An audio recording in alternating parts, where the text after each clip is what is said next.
कौन सा माइक ठीक है भाई? ये आवाज आ रही है? एक बार पीछे वाले बताना भाई, आवाज आ रही है? आ रही है। ये वाला ठीक है। हमारे बीच में हमारे लोकसभा के प्रत्याशी, हमारे नौजवान साथी भाई दिव्यांशु बुद्धिराजा जी, मैं सभी से कहना चाहूंगा जो पीछे खड़े हैं, आप सब बैठ जाएं। मैं सभी से आग्रह करना चाहूंगा। तब तक मैं 2 मिनट रुक जाऊंगा, कोई बात नहीं आपके बैठने तक। बैठ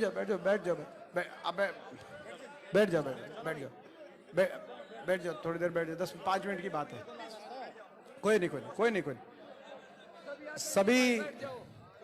सभी आदरणीय हमारे नेतागण, गिरवर बैठ जा भाई। देख मैं नाम लेता ठीक नहीं लग रहा, तू सबसे पहले खड़ा हो रहा है। सभी आ जाओ। राणा साहब को बिठाओ भाई। गिरवर ऐसे नहीं। हमारे बीच में सभी पिता तुल्य बुजुर्ग, नौजवान साथी, माताएं, बहनें, हमारे करनाल लोकसभा के कांग्रेस पार्टी के प्रत्याशी ही नहीं, बहुत जल्दी आपके होने वाले सांसद हमारे भाई दिव्यांशु बुद्धिराजा जी। हमारे बीच में हमारे भाई नरेंद्र सांगवान जी, भाई अनिल राणा जी, भाई रघुवीर संधू जी, हमारे विजेंद्र कादियान जी पूर्व मंत्री, भीमसेन मेहता जी पूर्व मंत्री, चौधरी लहरी सिंह जी पूर्व विधायक, बुल्ले शाह जी, जयदीप धनखड़ जी, खुशीराम जागलान जी, हमारे बीच में सचिन कुंडू जी, सुरेंद्र नरवाल जी, सतीश राणा जी, कृष्ण शर्मा जी, सोनी शर्मा जी, हमारे निर्मल सिंह जी, राजेश वैद जी, सुरेंद्र नरवाल जी, सतीश राणा जी, आज जिन्होंने कांग्रेस पार्टी ज्वाइन करी है करनाल से, एक बार उनका बहुत बहुत हम स्वागत करते हैं। हमारे भाई मनोज वजवा जी आज करनाल से जिन्होंने पार्टी ज्वाइन करी है, उनका बहुत बहुत हम स्वागत करते हैं। हमारे भाई रणपाल संधू जी, मनिंदर युवा जी, हमारे युवा प्रधान मनिंदर जी, महिपाल सुबेदार जी, धर्मेंद्र अलावत जी, रणपाल संधू जी, अंग्रेज सैनी जी, पप्पू लाठर जी, कृष्ण बस्ताड़ा जी, सुरेंद्र कादियान जी, प्रदीप पुंडरी जी, सरोज कादियान जी, रमेश मलिक जी, सतबार रोड जी, राजवीर शर्मा जी, अरविंद ढांडा जी, बलवान वाल्मीकि जी जिन्होंने पीछे कांग्रेस पार्टी में शामिल जो हुए थे, राजीव गोंदर जी जो भी पीछे कांग्रेस पार्टी में 2 दिन पहले शामिल हुए थे। ये हमारे सभी साथी जिनका नाम आ गया, और हमारे जो साथी जिनका नाम नहीं भी आया, लेकिन आपको पता है कि आप सबके नाम मेरे दिल पे लिखे हुए हैं। आप बिल्कुल इस बारे में बुरा मत मानना, इलेक्शन का टाइम है। इलेक्शन में कोई, हमारे भाई राजवीर जी, इलेक्शन में कोई इस बात से मत रूसना किसका नाम ले आ गया नहीं आया। वो तो जिसने लिखने वाले की, और मैं एक एक को जानता हूं। हमारे भाई सोमिल जी, भाई गिरवर जी, रमेश भंडारी जी, मैं एक एक को जानता हूं। भाई देवेंद्र जी हाथ जो खड़ा करा नाम ले रहा हूं, ऐसा नहीं है। सरपंच साहब, राम सिंह जी, सारा अपना परिवार यहाँ पे उपस्थित है। ना ना ना ना ना ना ना ना। तो मैं आप सबका आज यहाँ पर पहुंचने पर, आप इतनी बड़ी संख्या में आप पहुंचे और जिस भावना से पहुंचे, मैं आज देखने आया था कि करनाल की खबर दूर दूर तक आ रही थी कि करनाल में करनाल की जनता ने बड़ा दिल दिखाकर और बड़ा फैसला जनता देने वाली है। मैं आज देखने आया था घरौंडा में, और मैंने आपको की संख्या और आपकी भावना मैंने यहाँ पे देखी। मेरे को भी विश्वास हो गया करनाल से दिव्यांशु बुद्धिराजा जीतने जा रहे हैं।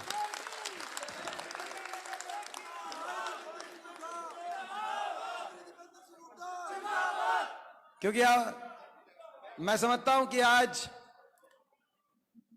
हरियाणा ने बदलाव की तरफ कदम बढ़ा लिए।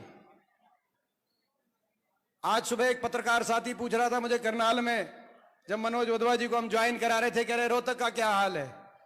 मैं कहा रोहतक एक तरफा जीत रहे, तभी आपके बीच में मैं अपना चुनाव छोड़ के यहां पे मैं आया हूं। आज बदलाव की तरफ 10 की 10 सीट, करनाल ही नहीं 10 की 10 सीट कांग्रेस गठबंधन हरियाणा के अंदर जीतने जा रहा है। मैं आपको बताना चाहता हूं। और बदलाव की तरफ कदम इसलिए बढ़ाए हैं क्योंकि बीजेपी की सरकार 10 साल, ये खट्टर सरकार, डबल इंजन सरकार, ऊपर नीचे double engine, BJP JJP double engine, ये डबल इंजन की सरकार में केवल इंजन इंजन बोलते थे, डिब्बे बचे नहीं। ये सरकार ऐसी विफल सरकार साबित हुई।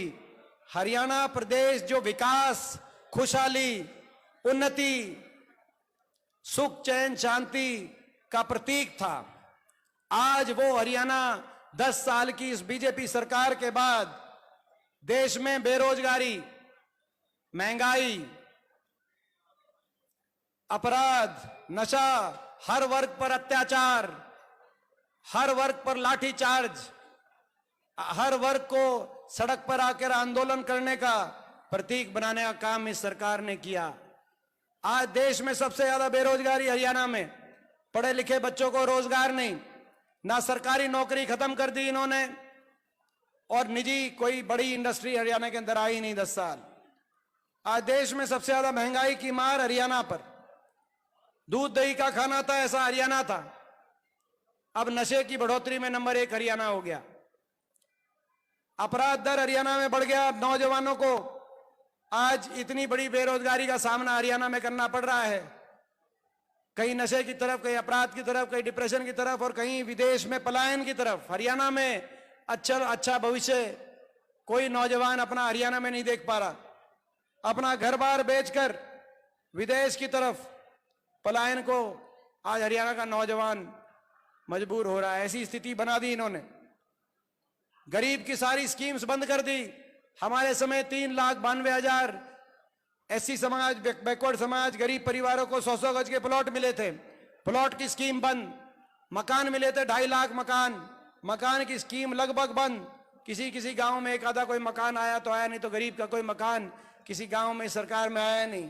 गरीब की स्कीम्स बंद कर दी। किसान पर इतना अत्याचार कि देश के इतिहास में काले अक्षरों में लिखा जाएगा कि एक ऐसी भी सरकार थी जिस सरकार के दौरान एक आंदोलन में 750 किसानों की जान की कुर्बानी ली एक सरकार ने, 750 किसान की जान की कुर्बानी। और उसके बावजूद एक शब्द सहानुभूति का भाजपा के किसी भी मंत्री, मुख्यमंत्री खट्टर साहब के मुख से एक शब्द नहीं निकला कि हम इनकी बात तो नहीं मानते किसानों की, लेकिन हमें दुख है किसी का घर उजड़ गया, किसी का घर का चिराग बंद हो गया। इतना अहंकार, इतना घमंड कि सहानुभूति का 2 शब्द नहीं। कोई छोटे मोटा धरना हो कोई डीसी ऑफिस के आगे और उस पर किसी की तबीयत खराब हो जाए तो शासन प्रशासन में हड़कंप आ जाता है, डीसी वहीं पहुंच जाता है कि किसी की तबीयत खराब हुई। और यहां पर 750 किसानों की जान गई, लेकिन आंसू पहुंचने के लिए कोई नहीं आया। ऐसी सरकार, हर वर्ग पे लाठीचार्ज, किसान गए उन पे लाठीचार्ज, कर्मचारी ओल्ड पेंशन स्कीम के लिए गए उन पे लाठीचार्ज, सरपंच अपनी मांग बनवाने गए सरपंचों पे लाठीचार्ज, आंगनवाड़ी आशा वर्कर गई उन पे लाठीचार्ज, मनरेगा के मजदूरों पे, ग्रामीण चौकीदारों पे, सफाई कर्मचारियों पे लाठीचार्ज का रिकॉर्ड अगर बना तो हरियाणा में बना। पिछले 10 साल के अंदर लाठीचार्ज का रिकॉर्ड भी इन्होंने बनवाया और सरकार के घमंड का रिकॉर्ड भी इन्होंने बनाया। हर वर्ग की अनदेखी। 9.5 साल तक तो खट्टर साहब चंडीगढ़ से बाहर निकले नहीं, किसी गांव में गए नहीं। आज इस लोकसभा क्षेत्र को अपना लोकसभा क्षेत्र बताते हैं। मैं पूछना चाहता हूं, आपके गांव में कितनी बार आए 10 साल में? किसी गांव में गए नहीं। किस हलके में कितनी बार? आखिर में जब 2-4 महीने बचे तब जनसंवाद के नाम से निकले। जब पता चला कि जमीन खिसक गई तब निकले हरियाणा में जनसंवाद के नाम से। और जनसंवाद था कि जन अपमान। आप अंदाजा लगा सकते कितने घमंड में होंगे। सिरसा में जब गए तो एक हमारी माता बहन ने कहा कि मेरा 21 साल का बच्चा नशे से चला गया, बीजेपी वाले नशा बिकवाने का काम कर रहे हैं, उनके खिलाफ कार्रवाई कराओ। तो खट्टर साहब के जवाब था कि किसी ने सिखा के भेजा है, इसको उठा के बाहर फेंको। हिसार में गए तो एक माता बहन ने कहा कि बेरोजगारी बहुत होगी, एक फैक्ट्री लगवाने का काम करो। रोते हुए एक माता बहन ने कहा, खट्टर साहब का जवाब था, इसको चंद्रयान गया है, चंद्रयान पे बिठाकर इसको चांद भेज दो। आपने सुना हो। जब करनाल में आए तो ये कहा कि ये जो ब्लैक कैट कमांडो हैं ये ऐसे ही नहीं है, धक्के मारने के लिए अगर शोर मचाओगे तो धक्के मार के आपको बाहर करने का काम करेंगे। करनाल में ये कहा। हमारी भी सरकार रही, हरियाणा में कांग्रेस की भी 10 साल सरकार रही, लोगों के लिए हमने धक्के तो खाए होंगे, ब्लैक कमांडो तो दूर की बात है, किसी को धक्का तो दूर है, उंगली भी किसी को लगाने का काम नहीं किया होगा। ऐसा क्या अहंकार, ऐसा क्या अहंकार कि 10 साल तक आप जनता में निकले नहीं, और उसके बाद हर वर्ग की अनदेखी, हर वर्ग का इतना आपकी नाराजगी आपको मोल लेनी पड़ी। और जब पूरा प्रदेश नाराज हो गया, पूरे प्रदेश ने मन बना लिया कि ये इस सरकार ने भट्टा बिठा दिया हरियाणा का, अब हरियाणा को दोबारा से विकास के रास्ते पे लेके जाने के लिए बदलाव जरूरी है, तो बीजेपी ने क्या किया, चुनाव के बीचों बीच मुख्यमंत्री का चेहरा भी बदल दिया और उप मुख्यमंत्री की तो छुट्टी करा के उसको तो छुट्टी करा दी उसकी तो मुख्यमंत्री भी बदल दिया, उप मुख्यमंत्री भी बदल दिया कि नहीं बदल दिया। चुनाव के बीचों बीच 10 साल जिस सेनापति से आपने हरियाणा का इतना नुकसान कराया कि इतना नुकसान हो गया हरियाणा का, आज जब युद्ध की बारी आई तो आपने युद्ध शुरू होते ही उस सेनापति को की जगह दूसरा सेनापति बिठा दिया। अरे बीजेपी वालों, अब आप क्या मुख्यमंत्री बदलोगे, अब आप क्या उप मुख्यमंत्री बदलोगे, अब तो इलेक्शन शुरू हो चुका है, चुनाव, ये तो जनता है, जनता ही सरकार बदलने का काम करेगी, आप क्या बदले। अब तो जनता सरकार बदलेगी। जनता ने मन बना लिया, इन्होंने बदल दिए मुख्यमंत्री उप मुख्यमंत्री के चेहरे बदल दिए, लेकिन लोगों की भावना नहीं बदल पाए हरियाणा में। और यही कारण है हर रोज भाजपा से छिटक के जो ईमानदार लोग हैं वो कांग्रेस पार्टी में प्रदेश के कोने कोने में शामिल हो रहे हैं। आपने देखा 3 दिन पहले 3 विधायक, जिसमें नीलोखेड़ी से हमारे विधायक, पुंडरी से विधायक और दादरी से विधायक, भाजपा से समर्थन वापस लेके उन्होंने कांग्रेस पार्टी को समर्थन दे दिया चुनाव के बीचों बीच में। आप अंदाजा लगा सकते हो प्रदेश की हवा किस तरह बह रही है। और ये अब चुनाव, ये सरकार अल्पमत की सरकार हो गई है। जब इनका गठबंधन टूटा, हम अविश्वास प्रस्ताव लेके आए, उसके बाद गवर्नर साहब को इन्होंने 48 विधायकों की लिस्ट दी थी, 48 विधायकों की। आज उन 48 विधायकों में से 2 विधायक चुनाव लड़ रहे इस्तीफा देके, खट्टर साहब और रंजीत चौटाला।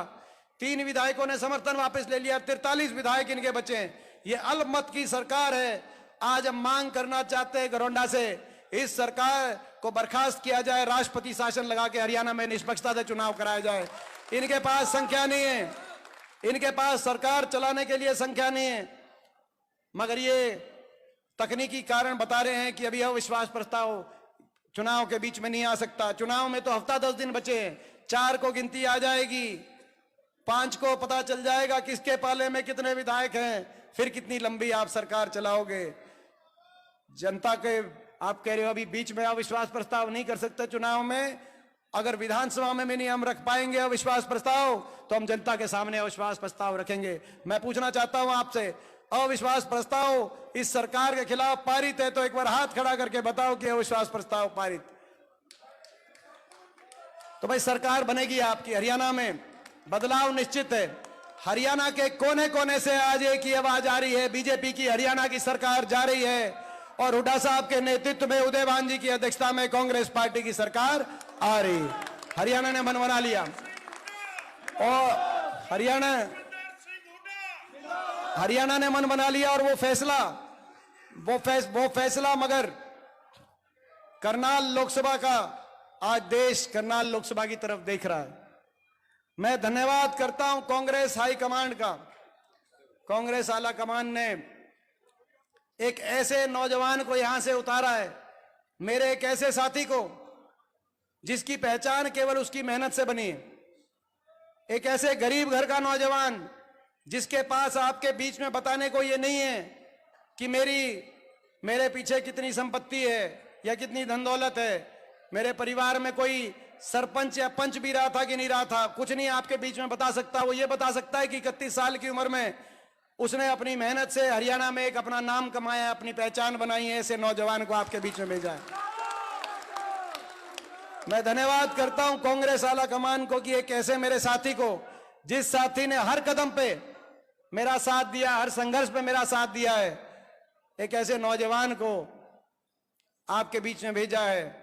जब पहली बार इसकी टिकट हुई तो बीजेपी वालों ने कहा कि इतनी छोटी उम्र के कैंडिडेट आ गए, इतने नौजवान कैंडिडेट आ गए। मैं बताना चाहता हूं भाजपा वालों को, मैं भी पहली बार जब लड़ा था मैं 26 साल का ही था।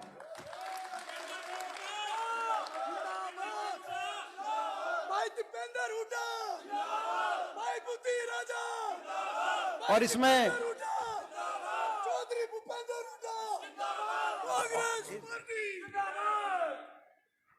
इसमें उम्र क्या करेगी जब संविधान 25 साल से बड़े की उम्र को इजाजत देता है चुनाव लड़ने का। और इन्होंने अपनी मेहनत से एक गरीब घर से उठकर चंडीगढ़ गए थे पंजाब विश्वविद्यालय में, वहां इतने हजारों बच्चे पढ़ने आते हैं पूरे देश से, वहां पर पंजाब यूनिवर्सिटी के ये अध्यक्ष अपनी मेहनत से बने।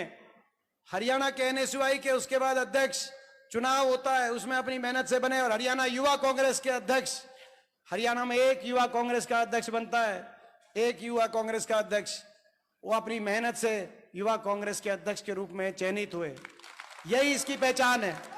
और लगातार संघर्ष किया, बेरोजगारी के मामले में संघर्ष किया, विदेश में पलायन के मामले में संघर्ष किया, बार बार आंदोलन किए, संघर्ष किया। उसके मामले में इन पे मुकदमे भी बनवाने का काम इस सरकार ने किया, लेकिन इन्होंने कदम पीछे नहीं हटाया। इस तानाशाही सरकार से बिना धन दौलत संपत्ति के एक गरीब घर के लड़के ने एक संघर्ष किया, ये इसकी पहचान है और इसकी कोई पहचान नहीं। और मैं कहना चाहता हूं, मैं आज सबसे कहना चाहता हूं, खट्टर साहब का तो चेक बाउंस हो चुका है। सही कह रहा हूं क्या? खट्टर साहब का तो चेक बाउंस हो गया है। अब आप डीडी जो है डीडी जमा कराओ। डीडी मतलब दीपेंद्र और दिव्यांशु आप जमा कराओ, मैं कहना चाहता हूं। ये प्रस्ताव पारित है तो एक बार हाथ खड़ा करके बताओ ये प्रस्ताव पारित है। अब नौजवानों को आगे आने का समय आ गया है। अब नौजवानों को आगे आके, और मैं समझता हूं करनाल की सेवा करने का समय आ गया है। सरकार बनेगी कांग्रेस पार्टी की, आज बदलाव का मन पूरे प्रदेश ने बना लिया। और सरकार बनते ही हम कुछ फैसले हरियाणा खुशहाली की तरफ लेके जाने के लिए पहली कलम से करेंगे। सबसे पहला फैसला, बड़े बुजुर्गों की देश में सर्वाधिक 6,000 बुढ़ापा पेंशन हम करने का काम करेंगे। हमारी महिलाओं के लिए, माता और बहनों के लिए एक घर में एक माता बहन का महालक्ष्मी योजना, देश में अपने तरह की पहली योजना। बुढ़ापा पेंशन से अलग अपनी घर में एक माता बहन को 8,500 की पेंशन बनवाने का काम करेंगे, ताकि बीजेपी की महंगाई से कुछ राहत मिल सके। इसके साथ साथ किसान को एमएसपी की गारंटी, जिसपे किसान ने आंदोलन किया, कर्मचारी को ओल्ड पेंशन स्कीम, और हिमाचल प्रदेश की कांग्रेस सरकार की तर्ज पर हर बिजली उपभोक्ता को 300 यूनिट बिजली माफ करने का काम करेंगे हमारा संकल्प। नौजवानों के लिए 2 लाख सरकारी नौकरी जो बीजेपी ने खत्म कर दी, उन सरकारी नौकरियों को दोबारा से उन पदों को बहाल करते हुए सरकारी नौकरी पे पक्की भर्ती, पारदर्शी और समयबद्ध तरीके से 1 साल के अंदर अंदर 2 लाख पदों पे नौजवानों को लगाकर हरियाणा के अंदर रोजगार देने का काम करेंगे, ताकि किसी को विदेश में अगर जाना पड़े तो अपनी मर्जी से जाए, लेकिन मजबूरी से ना जाए। हरियाणा के अंदर नौजवानों को रोजगार मिले। हरियाणा को दोबारा से विकास की पटरी पे लाएंगे, विकास का पहिया फिर घूमेगा। एससी समाज के हमारे भाइयों के लिए, बैकवर्ड समाज के और छत्तीस बिरादी गरीब परिवारों के लिए 100-100 गज के प्लॉट की स्कीम दोबारा शुरू करेंगे। और इंदिरा आवास योजना में जिस भी परिवार को घर की जरूरत है 3.5 लाख की आर्थिक सहायता दिलवाकर 2 कमरे के मकान की सहायता दिलवाने का काम करें। और हरियाणा को आगे लेके जाने के लिए और खुशहाली की तरफ लेके जाने के लिए हम ये काम करेंगे। उसमें आपका आशीर्वाद चाहिए, वो आशीर्वाद लोकसभा में चाहिए, क्योंकि बीजेपी के पास बहुत कुछ है इस लड़ाई में। खट्टर साहब जो लड़ रहे हैं, उनके पास, उनके पीछे 2 सरकारें हैं। दिल्ली की भी सरकार उनके साथ है, चंडीगढ़ की भी सरकार अल्पमत में जरूर है लेकिन उनके साथ है। उनके पास मीडिया भी है, मीडिया का भी आपको पता है आज के दिन सरकार की जेब में मीडिया है। उनके पास सत्ता बल भी है, मीडिया बल भी है, और पैसा इतना इकट्ठा कर लिया। बीजेपी ने इतना चंदा ले लिया जिसका कोई देश में कोई हिसाब ही नहीं, इतना चंदा ले लिया। बीजेपी ने तो नारा बना लिया। आपने देखा होगा सुप्रीम कोर्ट ने जब निकलवाया तो कितना चंदा निकला। बीजेपी का तो नारा ये निकला, जो देगा बीजेपी को चंदा उसको देगी बीजेपी धंधा, और जो नहीं देगा चंदा उसको मारेगी ईडी का डंडा। आपने देखा दो तानाशाही ऐसी, 2 मुख्यमंत्रियों को जेल में डालने का काम, अरविंद केजरीवाल जी, हेमंत सोरेन जी, 2 मुख्यमंत्रियों को, इतनी तानाशाही। देश में 2-2 मुख्यमंत्रियों को जेल में डालने का काम इन्होंने किया। हम भी इनके निशाने पे हैं। आ जाए बीजेपी, हमें डर नहीं लगता। लेकिन 2-2 आप देख रहे हो पूरे देश के अंदर विपक्ष की आवाज को दबाने के लिए, और घमंड इतना कह रहे 400 पार का नारा है इसीलिए कि हम बाबा साहब के संविधान को तोड़ेंगे। मैं बीजेपी वालों को चुनौती देता हूं, बाबा साहब के संविधान पे तो हम आंच भी नहीं आने देंगे। तोड़ेंगे तो आपके घमंड को तोड़ेंगे। कहना इतना घमंड, तो भाई इनके पास बहुत कुछ है। इनके पास सत्ता भी है, 2-2 सरकारें हैं, मीडिया भी है, पैसा चंदा इतना ले लिया कि कोरोना के टीका लगाने वाली कंपनी से, आपने देखा होगा, टीका लगाने वाली कंपनी से एक मेरे को बात बताओ, पहले टीका किस किस ने लगवाया था? एक बार हाथ खड़ा करके बताना भाई, टीका किस? मैंने भी लुआ लिया था। पहले मैं नहीं लुआऊं था, पहले लुआऊं नहीं था, लेकिन फिर पापा मम्मी ने जब घनी जिद कर दी, फिर मैंने कहा चलो लवाई लो। तो मगर टीका लुआने वाली कंपनी से ये नहीं पता था मुझे कि उससे बीजेपी ने 450 करोड़ का चंदा ले रखा है। वो तो बाद में पता चला। मैं ये पूछना चाहता हूं, अगर टीके में कोई कमी नहीं थी तो आपने चंदा क्यों लिया? और अगर टीके में कमी थी तो मारे टीका क्यों लुआया? और बहुतों की तो तबीयत भी खराब उसके बाद चल रही है। भाई बताओ भाई, चल रही है कि नहीं चल रही? बताओ भाई, साची बताओ। मेरी भी चल रही है भाई, कईयों की चल रही है। तो ये मैं समझता हूं कि भाई ऐसी, तो भाई इनके पास, मैं ये कहना चाहता था, इनके पास सरकारें भी हैं, मीडिया भी है, पैसा भी है छुट्टी का। दिव्यांशु के पास लड़ने के लिए आपके आशीर्वाद के अलावा कुछ नहीं है। उसमें कमी मत छोड़ना, मैं आपको कहना चाहता हूं। ये केवल आपके आशीर्वाद पे और आपके हौसले पे लड़ रहा है।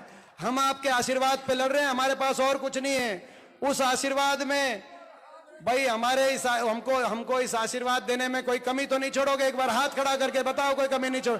ये इलेक्शन आपका अपना इलेक्शन है। ये इलेक्शन आपको संभालना पड़ेगा, ये आपका अपना इलेक्शन है। इस इलेक्शन को आपको संभालना है। संभालोगे भाई ये इलेक्शन? हाथ खड़ा करके बताओ। बहुत बहुत धन्यवाद। अभी हमारे बहुत से साथी ज्वाइन हो रहे हैं अब कांग्रेस पार्टी।